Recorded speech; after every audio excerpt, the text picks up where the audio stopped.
Bienvenue sur la montagne noire, dans la forêt de Montaut à la Bruyère. Spot VTT enduro géré par l'association Black Mountain Rider. C'est juste un site magnifique.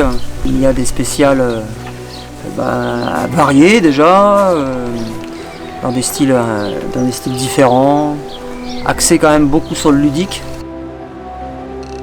On joue avec le terrain, il n'y a aucun aménagement, c'est du chep léger.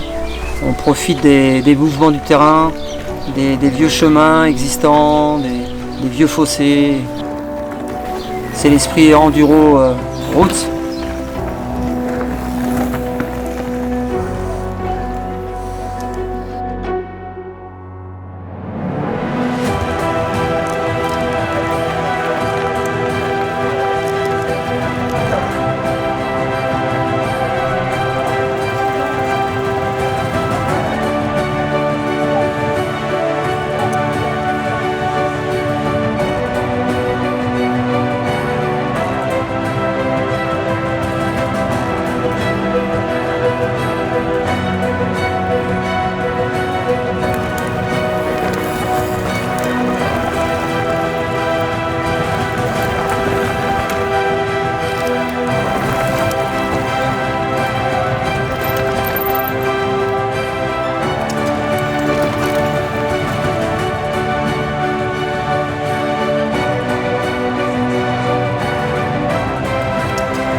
C'était très bien l'aspect 2, ça tapait un peu là, mais il y avait de bons encouragements en bas, les locaux ils sont bien chauds donc ça c'est cool. Gentil mais c'est un régal. Yes. À la demande de la mairie, il y a 6 ans, on s'est constitué en association. On était quelques pratiquants investis sur la forêt, HEP, et donc on s'est retrouvés autour d'une table pour créer cet assaut et faire avancer ce projet en fait. Toute l'année, on organise des chantiers d'entretien. On a 17 km de spécial balisé et 23 km de liaison. Pour entretenir tout ça, on est dans une moyenne de 5 à 6 chantiers par an, chantiers collectifs, où nous rejoignent les adhérents, les bénévoles, qui ne sont pas toujours adhérents, mais peu importe. Ils viennent avec leur motivation et leur bonne humeur, et c'est le plus important, quoi. On nettoie ces chemins, on les améliore, on renforce, on crée quelques petits appuis, on sécurise des sauts naturels quand il y en a, mais à aucun moment il y a de gros aménagements, pas de plateforme, c'est naturel.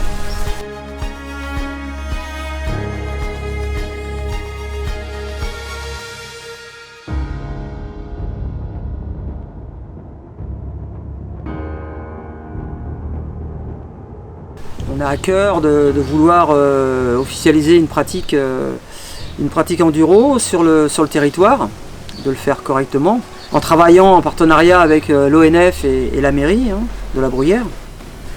Donc on a déjà officialisé 17 km de spécial, 23 de liaison, et on souhaiterait ouvrir 25 km supplémentaires pour que le site soit complet en fait, et propose une variété suffisante de styles, de spécial, pour que tout le monde se régale et puis pour quelque part sécuriser l'activité. Quand il y a des sentiers balisés, on sait où se trouvent les pratiquants. Ils sont pas dans la nature un peu partout.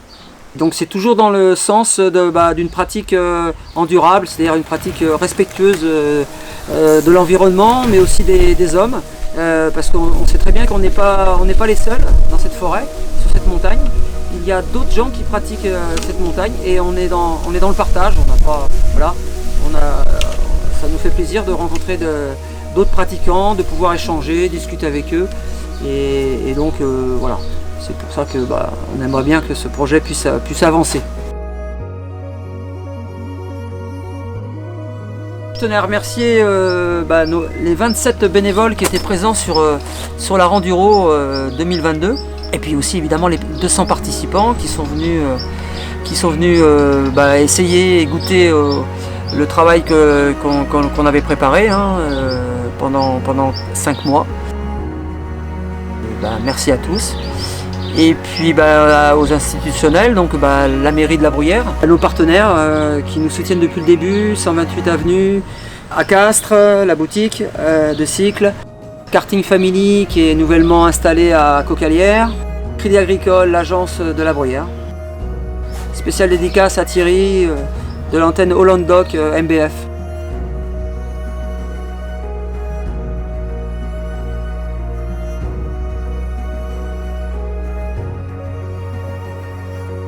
La rando elle est super exigeante, mais il faut pédaler quand même parce qu'on s'est trompé, on a oublié le chiffre, mais franchement c'est super. Alors, on reviendra. C'était nickel. C'est cool les gars, bravo vraiment, bravo. Bravo pour le boulot. C'est le meilleur moment de la... Et ça aussi, il faut pas déconner. C'était top. Les pistes elles étaient préparées nickel. Juste fatigant et je suis pas trop habitué mais c'était top. Merci. C'était une tuerie, on s'est régalé, c'était magnifique, pas de chute. Et là maintenant on va attaquer la saucisse et la bière. Et la bière, voilà. Et là on est meilleur. Moi je pense que les mecs qui ont organisé ça, quand je fais ça, c'est à la Jordiland. Ils ont pris des sacs de terreau, ils sont venus hier, petit motocutter, hop, ils vidaient le terreau sur la piste, ils étalaient, et voilà. Parfait. Excellente session. Une pépite.